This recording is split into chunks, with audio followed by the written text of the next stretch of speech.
Magandang araw po ulit sa inyong lahat, mga kachokan, mga kaprof, classmate, katurismo. Ako po ulit ang inyong Mall of Asia, Professor Dr. Francisco Ramos, na magbibigay sa inyo ng information all about tourism law. First and foremost, nagpapasalamat po ako sa mga positive feedbacks na natatanggap ko na nakakatulong ang mga videos natin sa pag-explain at saka sa pag-lecture all about tourism. Kaya naman, huwag mahihiyang mag-subscribe, mag-like at mag-share dahil ang pag-share ng kaalaman ay biyaya na rin po para sa akin. For today's topic, we're going to talk about tourism and its relation to political law. In today's edition, we're going to talk about politics, government, and its relation to tourism. Na tayong lumayo, let's talk about the government and its relation sa pinakamalaking industriya ng mundo, which is turismo. So if we're talking about politics, we're talking about the government. And if we're talking about the government, we're talking about the control of the government over tourism. So for today's discussion, I would suggest that we have to master the Philippine Constitution. Bakit? Kasi Article 1 pa lang, it defines the national territory of the Philippines. And if we have the idea of what the territory of the Philippines is, magkakaroon tayo ng definition ng tourism and relates its form sa national territory.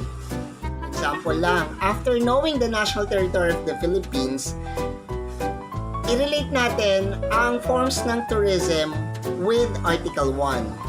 Sige, example muna tayo. May tourist going outside the Philippine territory, anong form ng tourism yon? Hindi ba international tourism? Okay. May mga turista outside the Philippine territory at papasok sila sa Pilipinas itself. So, anong tawag sa kanila? Hindi ba inbound tourist ang tawag doon or inbound tourism? Next, may mga turista na magtutour within the islands of the archipelago, hindi sila lalabas ng Philippine territory, ang tawag sa kanila, local tourist. Hindi lang naman po kasi ang Article 1 or the national territory ang nagre-relate sa tourism. May ibang mga articles sa Constitution natin that also relates to tourism.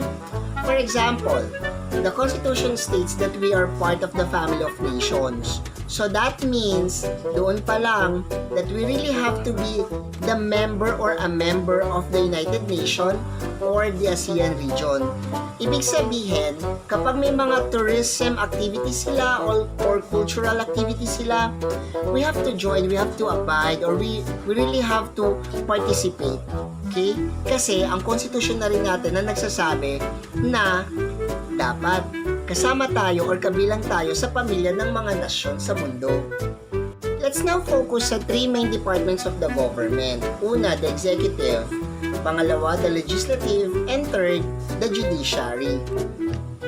Of the three main departments of the government, mas magandang mag-focus tayo dun sa dalawa, which are, una, the legislative branch of the government, kasi they are the lawmaking body.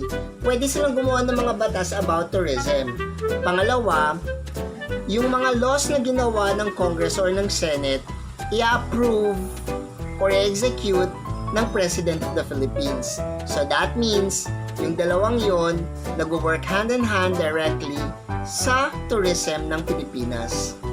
Kaya naman tayo may mga naririnig na executive order, Republic Act number, at saka mga batas like Tourism Act of 2009. That is because they are really spearheading the regulation of tourism in the country. Because we have a very empowering government, we have certain departments, institutes, boards, offices that really facilitates tourism. For example, the Department of Tourism, it helps primarily the programming, coordinating, implementing, regulating,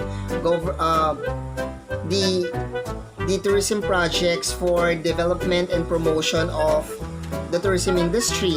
Meron din tayong National Historical Commission, meron din tayong Department of Environment and Natural Resources. All in all, they all help the development, the growth, the maintenance of tourism in the country. Studying political law and tourism is a very, very broad topic. Marami tayong pwedeng mapag-usapan, marami tayong pwedeng malaman under the sun. Example na lang nangyari ngayong pandemic, we all feel the presence of the government as it foreclosed mga tourism destinations of the Philippines.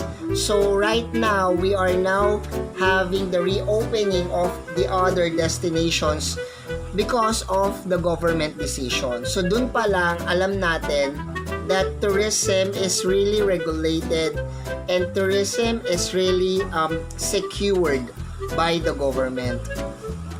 Po muna mga kaibigan, kabarkada, kaklase, kaguro, katurismo, ang po pwede kong ma-share na information para po sa inyo. Now, if you really wanted to have more information, po pwede nyo pong bilhin or suportahan ang libro ko, which is under Mutya, Basics of Tourism Law. It is an output-based book na may mga activities and exercises para sa mga students natin. So, in addition, please do subscribe, like, and share this page para po mas marami tayong matulungang mga estudyante at mga kaguro sa pag-aaral ng tourism. Kung ang tourism po ay nabago ang buhay ko, mas naniniwala po ako na ang tourism ay magbabago sa buhay ninyo. Maraming salamat po hanggang sa susunod ulit.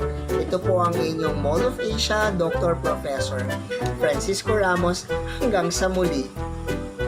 Bye!